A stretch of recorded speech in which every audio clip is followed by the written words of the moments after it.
हाम्रो म्याचिङ इन्जिनमा कहिल्यै पनि समस्या नआएपछि हामी कुन अर्थमा ढुक्क छौँ भने म्याचिङ इन्जिन पर्फेक्ट छ। इन्डियामा नेसनल स्टक एक्सचेन्जले जुन किसिमको म्याचिङ इन्जिन चलाएको छ त्यही म्याचिङ इन्जिन हामी कहाँ हो।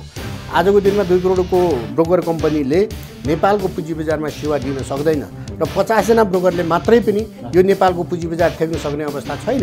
स्टक एक्सचेन्जले ठिक काम गरिरहेछ कि छैन, ब्रोकरले ठिक गरिरहेछ कि छैन, लिस्टेड कम्पनीले ठिक गरिरहेछ छैन हेर्ने काम उसको हो, नियमन गर्ने काम उसको हो। तर नियमन होइन कि कार्यान्वयन आफूले गर्यो भने भोलि नियमन कसरी हुन्छ? नागरिक लगानी कोष छ, राष्ट्रिय वाणिज्य बैंक, नेपाल बैंक, कृषि विकास बैंक, सरकारी संस्था छन् नि, उनीहरूलाई कम्तीमा लाइसेन्स दियो भने कहाँ गडबड हुन्छ? त्यहाँ नेप्सेले यो गर्नुपर्ने भने काम कुनै पनि बाँकी छैन। अस्ति मैले अर्थ समितिमा पनि त्यो रिपोर्टै 10वटा पोइन्ट पेश गरे हो।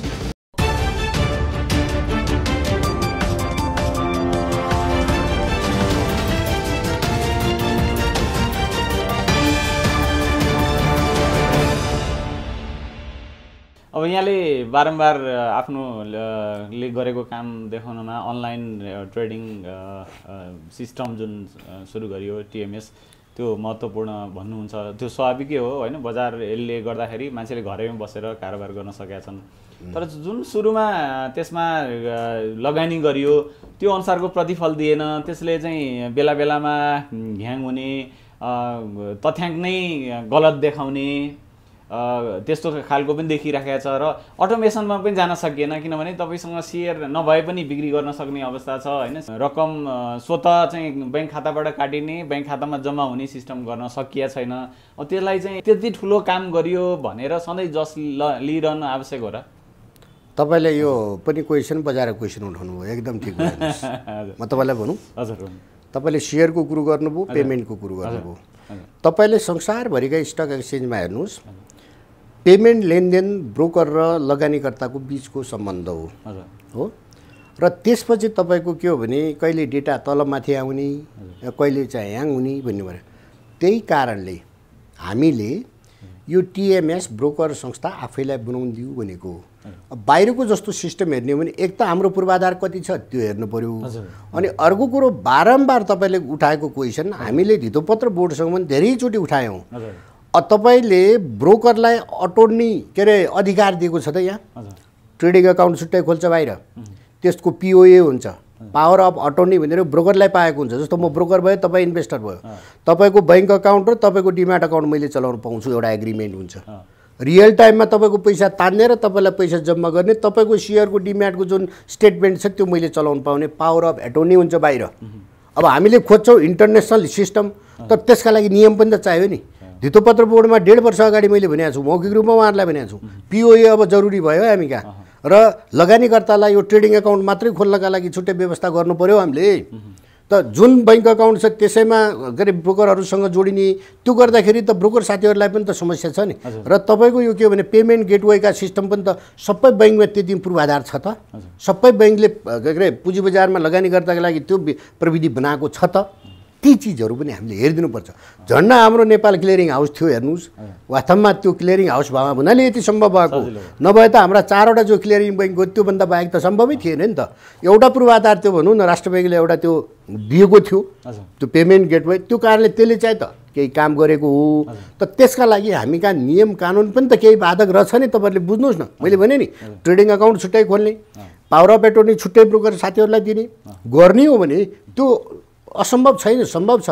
र जहाँसम्म तपाईँले डेटाको कुरा आउनुभयो, कहिलेकाहीँ के हुन्छ भने वेबसाइटमा समस्या हुन्छ। मैले अघि भनिसकेँ, नेपाल स्टक एक्सचेन्जको वेबसाइट भिजिटर कति छ तपाईँ भन्नुहोस् त? त्यसको क्षमता हामीले कति बढाएका हौँ? म्याक्सिमम बढाएका छौँ। अब अहिले त तपाईँले देख्नुहुन्छ भने नयाँ वेबसाइट लन्च गरेका छैनौँ अझै पनि हामीले। त्यो नयाँ वेबसाइट चाहिँ अझै पनि बेटा भर्सनको त्यो क्षमता बढी होस् भनेर नै गरे हो नि त। अब केही समयपछि उद्घाटन हुन्छ होला जहाँसम्म लाग्छ। अस्ति पनि हामीले वास्तवमा त्यसलाई ट्रायलको रूपमा राखेका हो, उद्घाटन फर्मल्ली गरेका छैनौँ। त्यो भएपछि त्यो डेटाको पनि एउटा भनौँ न भोलि एकुरेसी आउँछ। र अनि अर्को कुरो के हो भने यो प्रविधिमा हामीले प्रिडिक्सन गर्न नसकिने ठाउँ रहेछ क्या होइन। हामीलाई पहिले प्रिडिक्सन नगरिकन नयाँ नयाँ किसिमको समस्या पनि आयो। तर एउटा कुरो तपाईँले के बुझ्नुहोस् भने टिएमएसमा समस्या कहिलेकाहीँ देखियो, यो वेबसाइटमा समस्या देखियो तर म्याचिङ इन्जिनमा अहिलेसम्म समस्या आएको छैन। भदौ एक दिन आयो, त्यो चाहिँ लक्कीली के हो भने इन्डियाको नेसनल स्टक एक्सचेन्जमा पनि त्यही समस्या आयो, हाम्रो देशमा त्यही समस्या, एक दिन समस्या आएको छ त्यो बेलादेखि अहिलेसम्म। हाम्रो म्याचिङ इन्जिनमा कहिल्यै पनि समस्या नआएपछि हामी कुन अर्थमा ढुक्क छौँ भने म्याचिङ इन्जिन पर्फेक्ट छ। इन्डियामा नेसनल स्टक एक्सचेन्जले जुन किसिमको म्याचिङ इन्जिन चलाएको छ त्यही म्याचिङ इन्जिन हामी कहाँ हो। र हामी कहाँ के छ भने त्यहाँको नियम कानुन र हामी कहाँको नियम कानुन चाहिँ अपुग छ। तपाईँ बुझ्नुहोस्, जस्तो अब यो सेयर म्याचिङ गरेर अहिले खरिद बिक्री गर्ने भनेको छौँ, त त्यो नियममा छ? नियममा छैन। हामीले त यो लकडाउन भयो हुनाले त्यो बेला ब्रोकर साथीहरूलाई अलिकति सेक्युरिटी होस् भन्ने किसिमले मात्रै त्यो काम गरे हुन्। नियममा त के छ भने अहिले पनि लगानीकर्ता र ब्रोकरले सेयर छ छैन यकिन गरेर खरिद बिक्री गर्नुपर्छ भनेको छ होइन। त्यो कारणले तपाईँले त्यो राइट खोज्ने भने पहिले त्यो नियममा जानु पऱ्यो नि त। यी नियम कानुनको केही कमी कमजोरी छ, केही कुरोहरू अब जस्तो हाम्रो पूर्वाधार भनौँ न, अब त्यो नेप्सेले इन्टरनेट त आफैले उत्पादन गरेको होइन हो, गेटवे सिस्टम आफैले उत्पादन गरेको होइन होइन। त्यसमा तपाईँको इन्टरनेट सेवा प्रदायक छन्, डेटा सेन्टर सेवा प्रदायक छन्, बैंकको पेमेन्टको सिस्टमसँग रिलेटेड छ, सेयर भयो सिडिएसको सिस्टमसँग सम्बन्धित छ। अब इन्भेस्टरको आफ्नो साधन स्रोतको क्षमता क्यापेसिटीको कुरो आउला, ब्रोकर साथीहरूको आफ्नो साधन स्रोत हेर्नुहोस् न, यी 6-7 वटा विभिन्न निकायको एउटा कम्बिनेसन अनलाइन हो नि त। त्यो कारणले कहीँ समस्या आयो भने पनि आम लगानीकर्ताको सोचाइ के भयो भने यो अनलाइनले गर्दा हो, नेप्सीले गर्दा हो भन्ने किसिमको सोचाइ हुनु स्वाभाविकै हो। र लगानीकर्ताले त्यो आश गर्नु पनि पर्छ। हामीले प्रविधि ल्याएर मात्रै हुँदैन, त्यसलाई यो प्रविधिलाई चाहिँ वास्तवमा कुनै पनि समस्या रहित बनाउनुपर्छ। म्याचिङ इन्जिन हाम्रो अहिले पनि 99.99% समस्या रहित हो। तपाईँलाई म कमिटमेन्ट गराउन चाहन्छु। त्यो सबै प्रमाणित पनि भएको छ, हामीले 2 चोटि युइटी पनि गरिसकेको परिस्थिति हो होइन। त यो टिएमएसमा केही समस्या छन्। कसरी समस्या छन् भने कतिपय ब्रोकर साथीहरूले सेपरेट टिएमएस राखेको छैन, सेयरिङमा राख्नु भएको छ होइन। त्यो हामीले बढी फोर्स नगर्नुको अर्थ के हो भने अब टिएमएस उहाँहरूलाई नै बनाउन नसक्ने मान्छेले नेप्सेकै युज गर्नुहुन्छ, बनाउन सक्ने जति संस्थाले आफू बनाउनुहुन्छ भन्ने किसिमले त्यसमा हामीले बढी फोकस नदिकन नियम कानुनमा फोकस गरौँ र उहाँहरूलाई नै स्वतन्त्र रूपले चलाउन दिउँ भन्ने किसिमले मात्रै दिएको हुनाले त्यसमा चाहिँ त्यति फोकस नपुगेको हो होइन। कहिलेकाहीँ इन्टरनेटको क्षमता तपाईँ नै अहिले डेटा अन गर्नुहोस् न घुमिरहन्छ नि, त्यो त हामीले सक्दैनौँ। त्यो कारणले गर्दाखेरि यता समस्या आएको हो। केही समस्या छन्, यसलाई पूर्ण गर्नका लागि यी नियम कानुनमा पनि संशोधन गर्नुपर्छ, परिमार्जन गर्नुपर्छ र अनि त्यसपछि चाहिँ यो केही कामहरू ब्रोकर साथीहरूलाई पनि जिम्मा दिनुपर्छ। अहिले त के छ भने टोटल पेमेन्टदेखि लिएर एभ्रिथिङ जिम्मा नेप्सेको जस्तो छ क्या। त्यही भएर जहाँ समस्या आयो पनि नेप्सेको समस्या भन्ने बुझाइ आयो होइन। ब्रोकरले पनि नेप्सेमै देखाइदिने त्यो एकदम हो। त अब ब्रोकर साथीहरूका पनि यस्तो छ नि, उहाँहरूका पनि सबै संस्थाहरूमा प्रविधि मैत्री कर्मचारीहरू हुनुहुन्न होइन। उहाँहरूले पनि वास्तवमा यत्रो लकडाउनमा यति ठुलो कारोबार ठेकिदिनु भएको छ, उहाँहरूलाई मात्रै दोष दिएर बस्ने ठाउँ पनि छैन हामीले, किनभने सीमित साधन स्रोतबाट उहाँहरूले चलाउनु भएको छ। अब त्यसका लागि हामीले ब्रोकर साथीहरूको पनि क्षमता बढाउनुपर्छ। आजको दिनमा 2 करोडको ब्रोकर कम्पनीले नेपालको पुँजी बजारमा सेवा दिन सक्दैन र 50 जना ब्रोकरले मात्रै पनि यो नेपालको पुँजी बजार थेक्न सक्ने अवस्था छैन। त्यही भए हुनाले केही ब्रोकरको सङ्ख्या, संस्थागत ब्रोकरको सङ्ख्या पनि थप्नु पर्यो। अहिले भएका ब्रोकर साथीहरूको पनि साधन स्रोत र क्षमतामा वृद्धि गर्नुपर्ने देखिन्छ हेर्नुहोस्, अनि पछि मात्रै समष्टिगत रूपमा यो समस्या समाधान हुन्छ। यो पछिल्लो समय यहाँ यो कारोबार निकै बढेपछि ब्रोकरहरू को सङ्ख्या चाहिँ थोरै भयो भन्ने कुरा आयो। यहाँहरूले पनि ब्रोकर सङ्ख्या थप्नुपर्छ भनेर पहल गर्नुभयो, तर धितोपत्र बोर्डले यहाँहरूको अधिकार चाहिँ खोसेर हामी आफै गर्छौँ भनेर उसले तयारी पनि गर्यो। अब यहाँहरू होइन, हामीले दिँदै आएको, हामीले गर्नुपर्छ भन्नुभयो।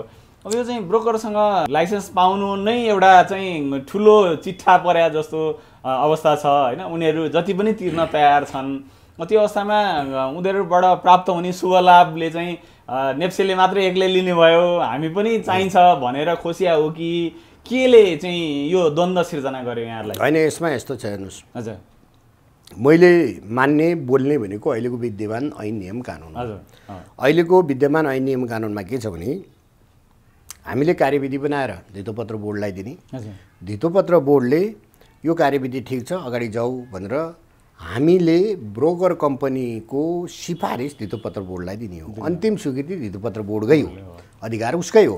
तर ती ब्रोकर कम्पनी छान्ने काम कसको? स्टक एक्सचेन्जको हो। त्यो किन हो भने चेक एन्ड ब्यालेन्स हुन्छ भनेर बनाएको होला नि त नियम होइन। धितोपत्र बोर्डले अन्तिम लाइसेन्स दिन्छ, अन्तिम स्वीकृति दिन्छ। स्टक एक्सचेन्जले जति चाहिने हो त्यसमा 25% प्लस गरेर सिफारिस गर्छ।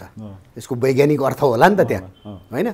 यसरी पुरानो पद्धति र हामीसँग भएको नियम यो हो। अब अहिले बजारमा सुनेअनुसार अथेन्टिक मलाई थाहा छैन, बजारमा सुनेअनुसार तपाईँहरूले मिडिया मार्फत भनेअनुसार धितोपत्र बोर्डले आफै ब्रोकर लाइसेन्स दिने भन्यो भने यो कति व्यवहारिक होला? प्लेटफर्म स्टक एक्सचेन्जको प्रयोग गर्छ त्यो ब्रोकरले। विदेशमा हेर्नुहुन्छ भने सूचीकृत कम्पनी र ब्रोकर कम्पनी नियामक निकायसँग ठोकिँदैन। जो यो सेकेन्डरी मार्केटको प्लेटफर्म उपलब्ध गराउने हो, जसको साधन स्रोत तिनीहरूले प्रयोग गर्ने हो, तिनीहरूसँग मात्रै ठोकिन्छ। अब हाम्रो देशमा के भयो भने यो अब कसरी यो हुन गयो मलाई थाहा छैन। मैले ब्रोकर साथीहरूलाई त बारम्बार भन्दै गरेको थिएँ, तपाईँहरू धितोपत्र बोर्डसँग किन यसरी ठोकिनु भएको? प्रविधि हाम्रो युज गर्नुहुन्छ। लिस्टेड कम्पनीले पनि सबै काम हामीहरूसँग गर्नुपर्ने हो। गरे नै चेक गर्ने उसको काम हो। फेरि स्टक एक्सचेन्जले ठिक काम गरेछ कि छैन, ब्रोकरले ठिक गरेछ कि छैन, लिस्टेड कम्पनीले ठिक गरेछ छैन हेर्ने काम उसको हो। हेर्नुहोस्, नियमन गर्ने काम उसको हो। तर नियमन होइन कि कार्यान्वयन नै आफैले गर्यो भने भोलि नियमन कसरी हुन्छ? त्यो क्वेसन हामीले उठाएको हो। र यो ब्रोकर कम्पनी सिफारिस गर्ने सन्दर्भमा म त क्लियर भिजन हेर्नुहोस्, मेरो सोचाइ के थियो भने स्टक एक्सचेन्ज पनि समावेश होस्, धितोपत्र बोर्ड पनि समावेश होस्, नेपाल सरकार पनि समावेश हुनुपर्छ। अर्थ मन्त्रालय हाम्रो डाइरेक्ट नियामक निकाय भए हुनाले अर्थ मन्त्रालय पनि समावेश हुनुपर्छ। यी तीनटै संस्था र फेरि हाम्रो सिडिएससी पनि छ। यी 3-4वटै संस्थाको समन्वयबाट एउटा भनौँ न मन्त्रालयकै कुनै अब सरको संयोजकत्वमा एउटा टिम गठन गरौँ, त्यसले हेर्छ, अनलाइनबाट इक्जाम लिउँ, जाँच लिउँ, क्षमता के हुन्छ त्यो अनुसार गर्छौँ। एउटा हामीले बेसिक स्ट्यान्डर्ड तोकेकै छौँ। यसलाई पारदर्शिताका साथमा संस्थागत रूपमा आजको दिन भन्नुहोस् न, कमर्सियल ब्याङ्कको सहायक कम्पनीलाई लाइसेन्स दिने भने कहाँ बढ्बासी हुन्छ? त्यहाँ एक पैसा पनि तलमाथि हो भने नियामक निकाय राष्ट्र ब्याङ्क छ, उसले नि हेरिहाल्छ, होइन? भनेपछि त्यहाँ तलमाथि हुने सम्भावनै छैन। मैले देखेको चाहिँ हेर्नुहोस्, अब तपाईँले भने जस्तो कुनै व्यक्तिलाई लाइसेन्स दिने भने हुन्छ पक्कै पनि। हामीले संस्थागत ढङ्गले संस्थालाई अगाडि बढाउनु पऱ्यो नि त, त्यो हुने हो भने। र आजको दिनमा जस्तो भन्नुहोस् नागरिक लगानी कोष छ, राष्ट्रिय वाणिज्य ब्याङ्क, नेपाल ब्याङ्क, कृषि विकास ब्याङ्क, सरकारी संस्था छन् नि, उनीहरूलाई कम्तीमा लाइसेन्स दियो भने कहाँ गडबड हुन्छ? त्यहाँ कहीँ देख्नु भएको छ? मैले त अस्ति नागरिक लगानी कोषको सिओ साहबलाई पनि भनेको थिएँ, तपाईँहरू हाल्नुहोस् निवेदन, हामी फरवार्ड गरिदिन्छौँ। बरु कम्तीमा थालनी त गरौँ। दिएन भने चाहिँ रोकेर बसिरहेको छ। अब हामी अगाडि बढौँ भने अब नियामक निकायले हामीलाई अधिकार नदिकन हामी अगाडि बढ्न पनि त मिलेन नि, मिल्यो र होइन? हामी बढेका पनि थियौँ, आवेदन निवेदन पनि आह्वान गरेको अवस्था होइन। अर्थ समितिमा कमिटी बन्यो, त्यहाँ निकायमा कमिटी बनिसकेपछि त हामी अगाडि बढ्न सकेनौँ, स्थगन गऱ्यौँ। अहिले पनि स्थगन छ, हेर्नुहोस्, त्यो बन्द भएको छैन, स्थगन मात्रै गऱ्यौँ। त्यसपछि त्यहाँको रिपोर्ट के आयो भने नेप्सेले यो गर्नुपर्ने, धितोपत्र बोर्डले यो गर्नुपर्ने, सरकारले यो गर्नुपर्ने। नेप्सेले यो गर्नुपर्ने भने काम कुनै पनि बाँकी छैन। अस्ति मैले अर्थ समितिमा पनि त्यो रिपोर्टै 10वटा पोइन्ट पेश गरे हो। हेर्नुहोस्, कुनै काम बाँकी छैन, हामीले गर्ने काम गरेका छौँ। यहाँ के कुरो आयो भने पद्धतिबाट हुनुपर्ने काम। अब यो अलिकति के भने काम गर्ने जुन प्रक्रिया हो, त्यो प्रक्रियामै कहीँ तपाईँले अघि क्वेसन उठाउनु भयो, नियतमा कहीँ खोटो हो कि भन्ने किसिमको बजारले पनि बुझ्यो, हामीले पनि, मैले पनि व्यक्तिगत रूपमा त्यसरी बुझ्या हो। त्यसरी नेपालको पुँजी बजारको विकास र विस्तार हुँदैन। हेर्नुहोस्, त्यसलाई चाहिँ हामीले खुलाउनै पर्छ। मैले बारम्बार नेप्सेको सिओ हुँदा पनि तपाईँलाई थाहा छ, मैले बजारमा ओपनली कुरो, सत्य तथ्य कुरो तपाईँहरू सञ्चार माध्यमलाई राखेकै अवस्था हो। यो ब्याङ्कलाई लाइसेन्स दिने कुरा चाहिँ त्यसैमा गएर ठोकियो। अघिले भने जस्तो एउटा संस्थागत रूपमा लाइसेन्स दिँदाखेरि संस्थाले त रकम तिरेर त लाइसेन्स लिँदैन, तर व्यक्तिले तिर्न तयार हुन्छ। त्यो हुनाले व्यक्तिलाई प्राथमिकता दिएको हो कि जस्तो देखिएको छ। होइन, त्यसमा यस्तो छ, हेर्नुहोस्, हामीले 77 जिल्लामा पुँजी बजारको पहुँच पुग्नुपर्छ। प्रविधि त एउटा माध्यम मात्रै हो, साधन मात्रै हो, साध्य होइन। त्यो कारणले 77 जिल्लामा पुँजी बजारको विकास विस्तार गर्नका लागि 2टा मोडालिटी तयार गरेका थियौँ। एउटा मोडालिटी भनेको संस्थागत यो कमर्सियल ब्याङ्कका सहायक कम्पनीलाई ब्रोकर लाइसेन्स दिने, अनि अर्को भनेको हरेक प्रदेशमा कम्तीमा त्यहाँको आर्थिक अवस्था, त्यहाँको इकोनोमिक एक्टिभिटीहरू भयो, त्यहाँका लगानीकर्ताहरूको सङ्ख्या, यो पुँजी बजारमा सहभागिता हेरेर त्यहीका मान्छेलाई, त्यहीको मान्छे भनेको सिटिजनसिपै त्यहीको हुनु पऱ्यो। त्यो होइन कि काठमाडौँको मान्छे गएर त्यहाँ लाइसेन्स लिन सकोस् भन्ने होइन। सम्बन्धित क्षेत्रकै मान्छेको नागरिकताको आधारमा हामीले प्रदेश रूपमा पनि अहिलेको ब्रोकरको जस्तो होइन कि पब्लिक लिमिटेड कम्पनीको रूपमा विकास गरौँ, होइन? अब त्यो हुँदाखेरि अलिकति तपाईँले भने जस्तो व्यक्तिलाई दिए जस्तो विभिन्न प्रदेशमा हुँदाखेरि त अलिकति चेक एन्ड ब्यालेन्स हुन्छ हेर्नुहोस् होइन। र त्यो गर्दाखेरि दुईवटा तिनवटा लेयरमा चेक गरौँ त अघि मैले भने अनुसारको जस्तो कमिटी भएपछि त त्यसलाई त काम गर्नेलाई त विश्वास त गर्नु पऱ्यो नि। फेरि सबै ठाउँमा यही गडबडै भयो भनेर पनि हेर्नु हुँदैन। वाच गर्नुपर्छ, तपाईँहरू मिडियाले पनि गर्नु पऱ्यो होइन, बजारका मान्छेले पनि गर्नु पऱ्यो। तर त्यसलाई हामीले यो ढङ्गले लानुपर्छ, पारदर्शिता कायम गर्नुपर्छ भनेर नै हामीले त्यो ढङ्गको कार्यविधि बनाएर पठाएका हौँ होइन। तर अब अहिलेसम्म आएको छैन। नेपालमा चाहिँ वास्तवमा ब्रोकरको सङ्ख्या थप्नुपर्ने अति जरुरी छ। भएका ब्रोकर साथीहरूलाई पनि वास्तवमा यो काम गर्नलाई कहाँ घुमाउरो किसिमले कान सुहाउने किसिमको गर्नुहुन्न। उहाँहरूलाई प्रोप्राइटरसिप दिनुपर्छ, एडभाइजरीको रोल दिनुपर्छ होइन। र उहाँले पोर्टफोलियो म्यानेजमेन्ट गर्ने पनि काम गर्न दिनुपर्छ। यो हुँदाखेरि के हुन्छ नि, राज्यको राजस्व पनि वृद्धि हुन्छ। अहिले अप्रत्यक्ष रूपमा काम भएकै छ त, त्यसलाई लिगलाइज किन नगर्ने? भोलि ब्रोकर साथीहरूमाथि पनि त यो जसरी मलाई मोरल क्वेसन आयो उहाँहरूमाथि पनि आउँछ नि त भोलि खोजी भयो भने त। उहाँहरूलाई पनि त्यस्तो हुने अवस्था दिनु हुँदैन भन्छु म। यो एकदम पारदर्शिताका साथ बजारको विकास विस्तार गर्नुपर्छ। त्यसका लागि धितोपत्र बोर्ड सशक्त रूपले अगाडि बढ्नु पऱ्यो। कार्यान्वयन तहमा होइन कि कार्यान्वयन गराउने तहमा नियम कानुन बनाएर एक किसिमको जो निकायले जे काम गर्ने हो त्यो किसिमको नियम कानुन पारदर्शी किसिमले सबैको पार्टिसिपेसन गरेर गर्न पायो भने नेपालको पुँजीको विकास हुन्छ। हेर्नुहोस्, नभए उयो तपाईँले भने जस्तो यो त गर यो गर होइन कि सबैमै आफै गरौँ भन्यो भने आफै फस्छ नि त, त्यो गर्नु हुँदैन।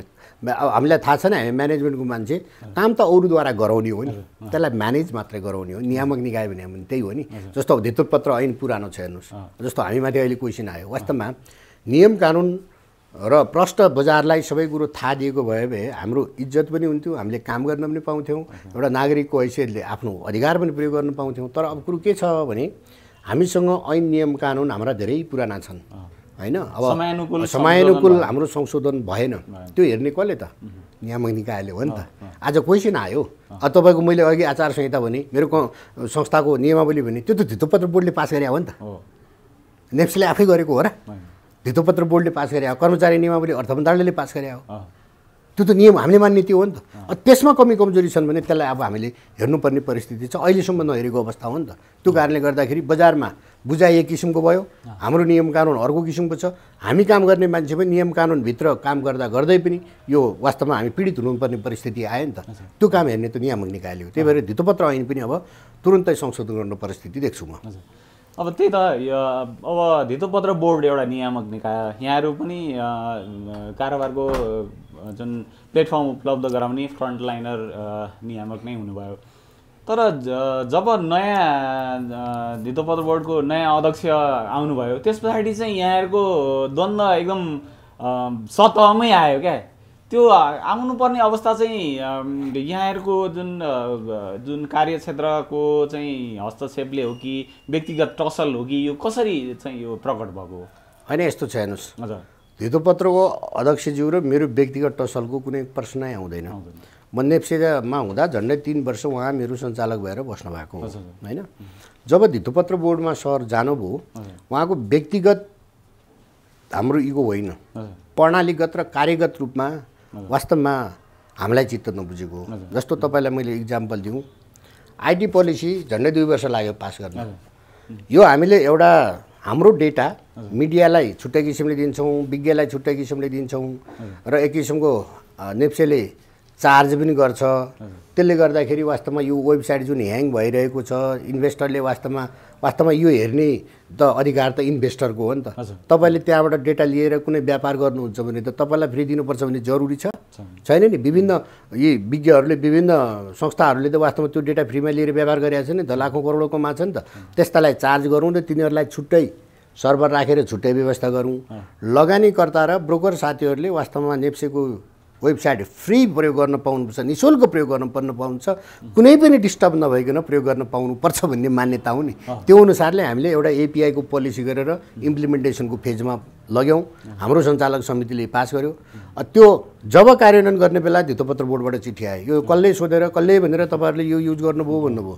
जबकि त्यो पनि त सरकारी निकाय हो नि, त्यसमा पनि त सरकारबाट प्रतिनिधित्व हुन्छ नि। हाम्रा सञ्चालक पनि त उच्च तहकै व्यक्ति हुनुहुन्छ नि त्यहाँ। उहाँहरूले ल यो हामी युज गरौँ भन्दा उहाँहरूले त्यो ठाडो हस्तक्षेप जस्तो आयो हेर्नुहोस् हामीलाई। किनभने त्यसमा लगानीकर्ता र ब्रोकर साथीहरूलाई मार्का पर्यो भने धितोपत्र बोर्डले बेच्ने हो। नेपाल स्टक एक्सचेन्जले आफ्नो प्रोपर्टी कसरी प्रयोग गर्ने भन्ने कुरो उसको स्वतन्त्र अधिकार हो। त्यो सेपरेट कम्पनी हो, सेपरेट संस्था हो, नाफामुखी संस्था हो। त्यसरी ती संस्था र व्यक्तिलाई चार्ज लिँदा लगानीकर्तालाई इजी पनि हुने, लगानीकर्तालाई त भार पर्ने चिज होइन नि, हो र भन्नुहोस् त। त्यो ठाडो हस्तक्षेप जस्तो फिल भयो हेर्नुहोस्। मैले व्यक्तिगत रूपमा पनि धेरैचोटि अनुरोध गरेँ, हजुर यो हामीले जस्तो बैङ्कमा फिक्स्ड डिपोजिट राख्दा पनि अब त सोध्नुपर्ने भयो, यो किन यस्तो हो, हामी उदार हौँ र दोहोरो एग्रिमेन्टबाट हुने काम हो यो। जस्तो तपाईँले डेटा लिन चाहनुहुन्छ तपाईँको सोध्न, तपाईँले नलिए पनि हुन्छ नि, जबरजस्ती भिडाउने हो र नेप्सेले, होइन नि त। अब यो कारणले गर्दा अहिले पनि तपाईँले देख्नुभयो वेबसाइटमा कति भिजिटर छन्। व्यापार गर्ने बिजनेस गर्ने व्यक्तिले तपाईँको छुट्टै किनेर उसलाई छुट्टै सर्भर राख्न सक्यौँ भने त लगानीकर्तालाई त त्यसमा मार्क पर्ने होइन, लगानीकर्तालाई त सही किसिमको पारदर्शी किसिमको हामीले वेबसाइट उपलब्ध गराउन सक्थ्यौँ नि। त्यो वास्तवमा त्यहाँबाट भनौँ न एप्रुभल आएन। अब तपाईँले के गर्नुभयो, स्वीकृति लिनुहोस् भनेपछि त हामीले आफै जबरजस्ती गर्नु कुरो आएन। ल ठिक छ स्वीकृति पनि लिने भनेर झन्डै 1 वर्ष भयो हेर्नुहोस्, हामीले पठायौँ। आजको मितिसम्म पनि त्यसको कुनै जवाब आएको छैन।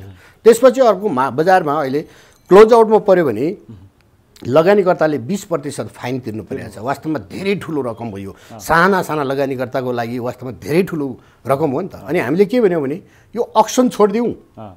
हामीले सिडिएसमा बसेर एउटा कमिटी बनाएर अक्सनको सबै काम गऱ्यौँ हेर्नुहोस्। अक्सन त कम्तीमा दिउँ न, यो क्लोज आउटमा परे मान्छेहरूलाई वास्तवमा मार्गा पऱ्यो भनेको त्यो पनि हुन्छ भन्ने, तर कहिले पनि काम कार्यान्वयनमा नआउने हेर्नुहोस्। यो वास्तवमा मैले व्यक्तिगत काम बेनिफिटका लागि गरे त होइन नि त। नेप्सेले आफ्नो व्यक्तिगत बेनिफिटका लागि मात्रै गरे होइन नि त। आम लगानीकर्तालाई पारदर्शी होस्, आम लगानीकर्ताले सुविधा पाउनु भन्नका लागि हो नि त हेर्नुहोस्। अनि त्यसै गरिकन यो टिएमएस हेर्नुहोस्। अब यो टिएमएसमा वास्तवमा उहाँहरूले पोलिसी प्रयोग गरिदिने हो, पोलिसी यस्तो यस्तो चाहिन्छ भनेर भनिदिने हो। यो क ख बाराखरी नै उहाँहरूले लेखिदिने होइन, प्रविधि नै उहाँहरूले बनाइदिएको जस्तो, प्रविधि नै उहाँले ब्रोकरलाई दिन लागे जस्तो गरेर त्यो अड्क्यो हेर्नुहोस्। त्यसमा वास्तवमा यसमा धेरै ठुलो चलखेलको जस्तो शङ्का हामीलाई भयो। टु बी फ्र्याङ्क, बिचमा हामीले के भनेको थियौँ भने, मैले त अपोज पनि गरेको थिएँ, तपाईँले मिडियामा देख्नुभयो, 50वटा ब्रोकरलाई 50वटा एपिआई दिने हो है नेप्सेले। यो होइन कि अहिले बजारमा हल्ला भयो अनुसार एउटा एपिआई दिएर सबै ब्रोकरलाई बाँड्ने होइन। अहिले त 50जना ब्रोकरले वास्तवमा मार्केट आफ्नो क्याप्चरमा राखे भन्ने भनाइ छ। लगानीकर्ताले सहज रूपमा सेवा नपाएको अवस्था छ भन्यो भने भोलि त्यो तपाईँको एपिआई पनि उहाँलाई दिएर टिएमएस पनि उहाँको कम्बाइनमा दिने हो भने लगानीकर्ताले कति बेनिफिट पाउँछन् त। हामीले त आम लगानीकर्ताको हितलाई ध्यानमा दिएर काम गर्ने हो नि त एउटा कुरो। अरू कुरो के भने एउटाको इन्फर्मेसन अर्कोलाई हुनु हुँदैन नि त। त्यो इन्फर्मेसन भनेको त अत्यन्त लगानीकर्ताको आफ्नो हो नि त। तपाईँको डिम्याटको स्टेटमेन्ट, उसले खरिद गरेको बिक्री गरेको स्टेटमेन्ट त उसको आफ्नो मौलिक अधिकार हो। अर्काको सम्पत्ति कानुनले भने बाहेक कुनै पनि थर्ड पर्सनले हेर्न पाउँछ? नियमले पाउँदैन, संविधानले दिँदैन। त्यो कारणले गर्दाखेरि यो हुँदैन भनेर हामीले भनेका हौँ होइन।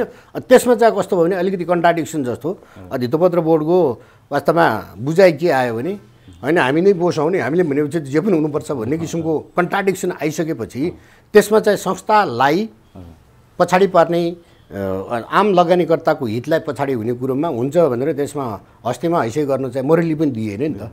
त्यो कारणले गर्दाखेरि सैद्धान्तिक किसिमले यो प्रणालीगत किसिमले जुन कार्यपद्धति छ त्यसमा मात्रै हाम्रो कन्ट्राडिक्सन हो। व्यक्तिगत रूपमा त के छ र उहाँ हाम्रो राम्रो सम्बन्ध छ। अनि यो कार्यपद्धति नै ढिलासुस्ती अथवा हस्तक्षेप गर्ने चाहिँ त्यही कुरा आउँछ फेरि। अब त्यो पदमा, त्यो अध्यक्षको पदमा कोही व्यक्ति आएर त्यो यो अवस्था सिर्जना भएको हो कि अथवा जो भए पनि त्यसले त्यसै गर्नुपर्छ भनेर गर्थ्यो, के छ तपाईँको अनुभव? होइन, त्यसमा यस्तो छ हेर्नुहोस्, अध्यक्षज्यू आफैलाई मात्रै उहाँलाई मात्रै व्यक्तिगत रूपमा बन्ने कुरो होइन। उहाँले त्यो धितोपत्र बोर्डमा मैले बुझेअनुसार, मैले सम्झेअनुसार जुन त्यहाँ टिमलाई लिएर हिँड्नु भएको छ नि, वास्तवमा त्योभन्दा राम्रा टिम त्यहाँ धितोपत्र बोर्डमा छन्। त्यत्रो वर्ष काम गरे त्यस्ता विज्ञ साथीहरू हुनुहुन्छ। सबैको सहयोग लिनु पऱ्यो नि त। काम भने त वास्तवमा सबैको सहयोग र सल्लाहबाट काम गर्ने हो नि त। एउटा मात्र टिम लगेर मैले त उहाँलाई व्यक्तिगत रूपमा भने हो, सर तपाईँको यो कार्यप्रणालीमा तपाईँलाई नै अप्ठ्यारो पर्छ है। भित्र जो विज्ञ साथीहरू जसले वर्षौँ यत्रो पुँजी बजार विकास विस्तारका लागि सहयोग गर्नुभएको छ, अस्ति तपाईँकै माध्यमबाट मैले धितोपत्र बोर्डका कर्मचारी नै काम नलाग्ने भनेको थिएँ। मैले सबै कर्मचारीलाई भने होइन त्यहाँ, बुझ्नुहोस् फेरि होइन, त्यहाँ कतिपय साथीहरूले माइन्ड पनि गर्नुभयो। त्यस्ता विज्ञ साथीहरू धितोपत्र बोर्डले उहाँहरूलाई धेरै ठुलो लगानी गरेको छ। स्वदेश विदेशमा धेरै ठुलो तालिम दिएको छ होइन। खारिएका व्यक्तिहरू हुनुहुन्छ त्यहाँ। त्यस्ता व्यक्तिलाई किन प्रयोग नगरे त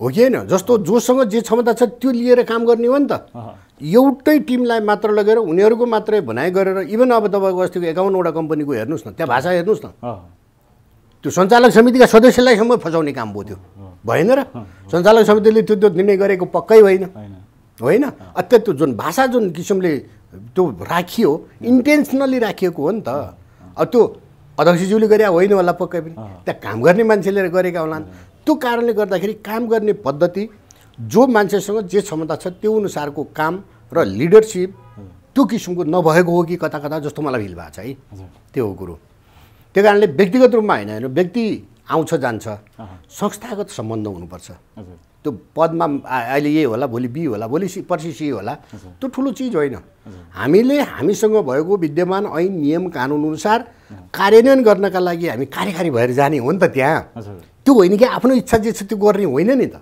नियम कानुन के छ त्यो अनुसार कार्यान्वयन गर्ने त्यसले अपुग छ भने संशोधन गर्ने नियम कानुनमा संशोधन गरेर काम गर्ने हो नि त अगाडि बढ्ने हो नि त यो होइन कि जस्तो मलाई जे मन लाग्यो त्यही काम गर्न मिल्यो त मिल्दैन त्यसरी संस्थागत एउटा प्रणाली हुन्छ पद्धति हुन्छ ऐन हुन्छ नियम हुन्छ त्योभित्र जाने हो र त्योभित्र टिम हुन्छ साधन स्रोतलाई पनि सही किसिमले उच्चतम प्रतिफल आउने गरी प्रयोग गर्नु पऱ्यो नि अब साधन स्रोत भन्ने बित्तिकै जनशक्ति भने त एउटा इम्पोर्टेन्ट हेर्नुहोस् विभिन्न कल्चर सोसाइटी रिलिजन छपताबाट रिप्रेजेन्टेसन गर्छ नि त त्यस्तो साधनलाई सही रूपले सहयोग गर्नुपर्छ तर पनि त्यहाँ अब यदाकदा यो नभएको अथवा किन नभएको त्यो उहाँहरूलाई नै सोधे थाहा होला हेर्नुहोस् मैले चाहिँ बाहिर बसेर एज अब भनौँ न तत्कालीन अवस्थामा नेप्सीको सियो हेर्दाखेरि त्यहाँ धेरै जस्तो कर्मचारी साथीहरू असन्तुष्ट भएको र अब अलिकति त्यहाँको कर्मचारी साथीहरूको पनि मैले कमजोरी देख्छु नहुने कुरो यो हुँदैन भनिदिनुपर्छ कि हेर्नुहोस् त्यो अड्काएर राख्नु हुँदैन अध्यक्षजी रिसाउनु हुन्छ कि भनेर चुप लागेर त्यसरी पनि काम गर्नु हुँदैन हेर्नुहोस् प्रष्ट रूपमा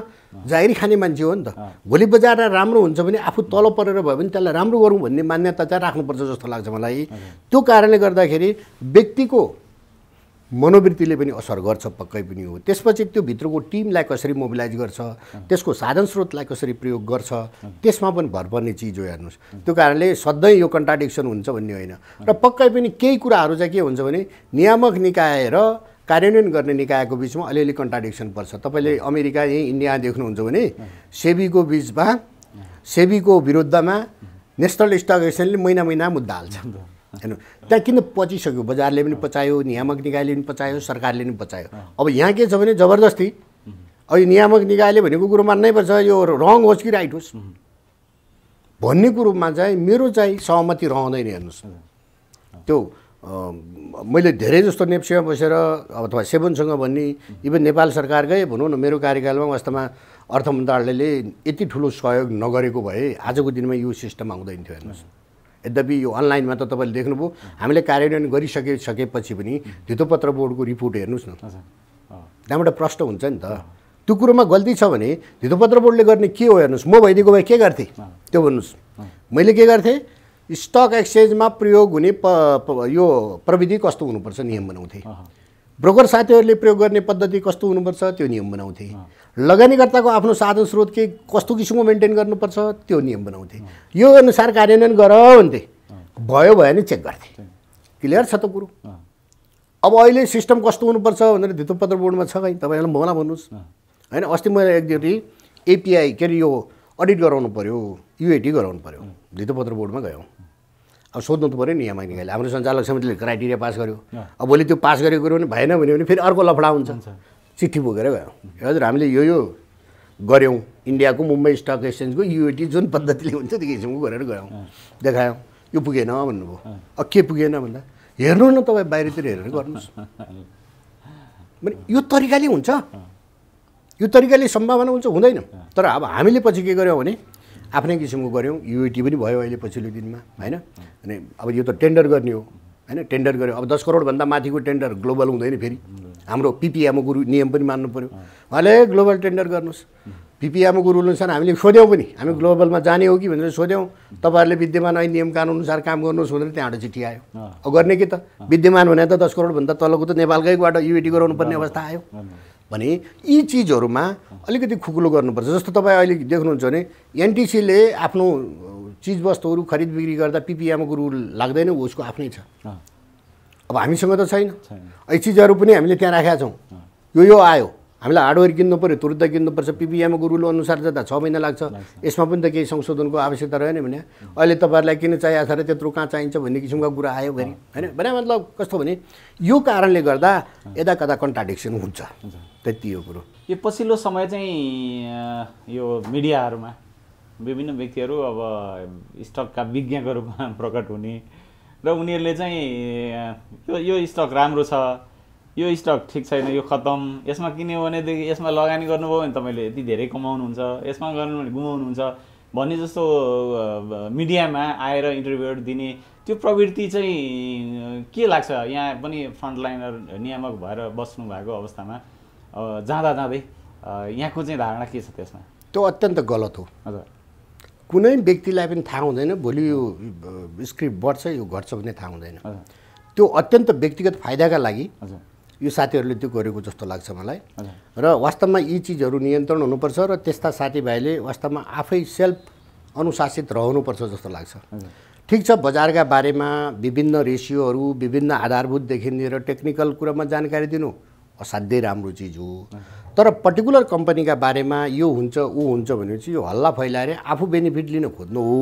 त्यो कारणले आम लगानीकर्ताले कुनै पनि व्यक्तिले यसो भनेको छ म त्यही गरौँ भनेर त्यसको पछाडि दौडेर भोलि तपाईँको लगानी असर गर्यो भने तपाईँहरू आफै जिम्मेवार हुनुपर्छ। हेर्नुहोस्, त्यो त्यसरी पछाडि लाग्नु हुँदैन। कुरा सुन्ने तर दिमाग आफ्नो लाउने, क्षमता आफ्नो हेर्ने। हेर्नुहोस्, त्यसरी व्यक्तिगत कम्पनीका बारेमा व्यक्तिगत यो स्क्रिप्टलाई यो किन्नुहोस् यो बेच्नुहोस् भन्ने कुरो जति जसले भन्नुभएको छ त्यो गलत कुरो हो र आम लगानीकर्ताले त्यो कुरोमा विश्वास गर्नु हुँदैन।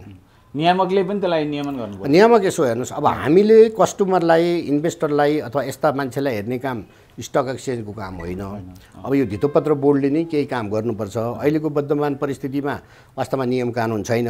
त्यसका लागि के गर्नुपर्छ भने मेरो त प्रष्ट भिजन छ। हेर्नुहोस्, म त कुनै कुरोमा कन्फ्युज छैन। त्यस्ता मान्छेहरू हुन् भने एउटा विज्ञको रोस्टर हामीले तयार गर्नुपर्छ धितोपत्र बोर्डले, र ती व्यक्ति जो कुरा गर्छन् ती व्यक्तिले सेयर कारोबारमा आफू संलग्न हुनु हुँदैन।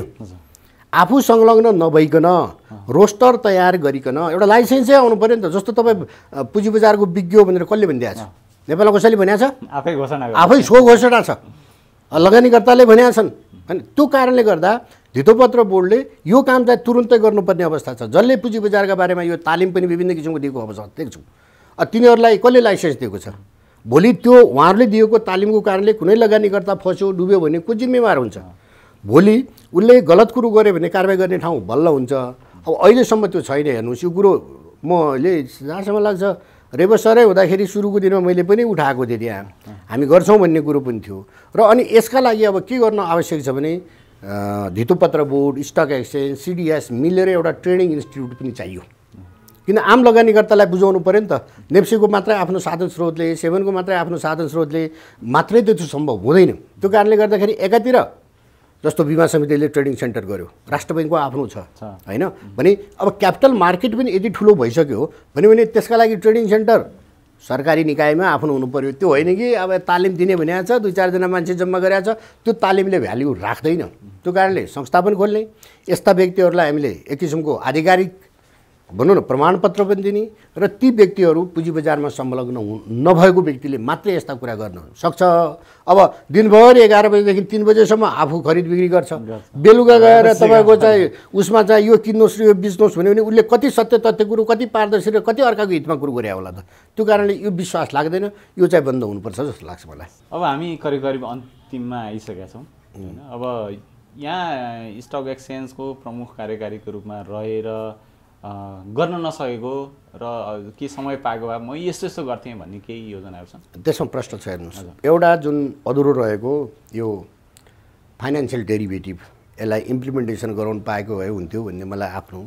र अनि अर्को इन्टाडे, अक्सन, सर्ट सेल, लेन्डिङ र बोरिङ, यति काम गर्नु पाएको र अनि भित्र जो कर्मचारीको एउटा भनौँ न सक्सेसर प्लान डेभलप गर्नुपर्ने थियो, यो काम चाहिँ मैले गर्न नसकेको र यो वास्तवमा गर्न पाएको भए हुन्थ्यो भन्ने लाग्थ्यो। यो के भइदियो भने विडम्बना, झन्डै 1.5-2 वर्ष यो लकडाउनकै अवस्थाले समस्या पार्यो।